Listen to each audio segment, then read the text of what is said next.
When speaking about the kingdom of God, there are many who think it either hasn't arrived yet or they won't get to see it until after they die. But that's not fully true. God's kingdom, as we've looked at, is amazingly complex and deep, which is why I personally believe Jesus talked about it so much. Part of what Jesus did teach finds that we can actually be part of the kingdom of God here on earth, and not just have to trudge it out until we get to home base or headquarters, also known as heaven. Here are just some of the times Jesus spoke about the kingdom's arrival. In Luke 11, one day Jesus cast out a demon from a man who couldn't speak, and when that demon was gone, the man began to speak. Now, the crowds were amazed, but some of them said, "No wonder he can cast out demons.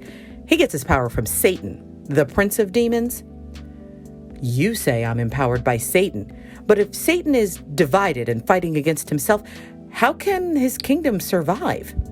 And if I'm empowered by Satan, what about your own exorcists? They cast out demons too, so they will condemn you for what you have said. But if I'm casting out demons by the power of God, then the kingdom of God has arrived among you. Or in Matthew 11, where Jesus says, "From the time John the Baptist began preaching until now, the kingdom of heaven has been forcefully advancing and violent people are attacking it. For before John came, all the prophets and the law of Moses look forward to this present time." And Paul even speaks about this in his first letter to the church in Corinth, in chapter 4, telling the folks there, "For the kingdom of God is not just a lot of talk. It is living by God's power."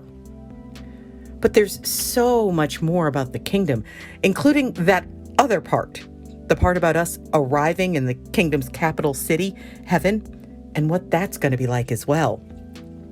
So what are some other scriptures that speak about God's kingdom?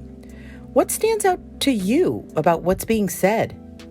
Please feel free to share in the comment section and talk about it with your friends. And join us again for another Manna in a Minute.